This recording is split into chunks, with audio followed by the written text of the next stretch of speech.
how to find website settings on Bigcommerce easy and quick. Hello guys, in today's video I'm gonna show you how to find website settings.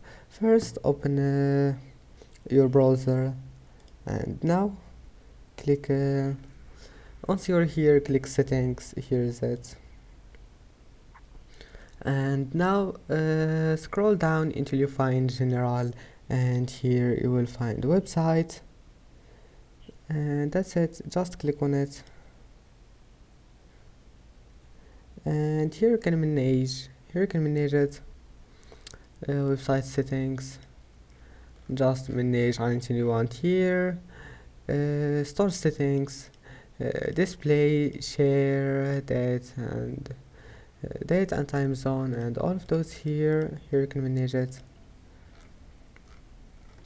And that's it. I hope that can help you, and that's it for today's video. Don't forget to like and don't forget to subscribe, and see you in the next video.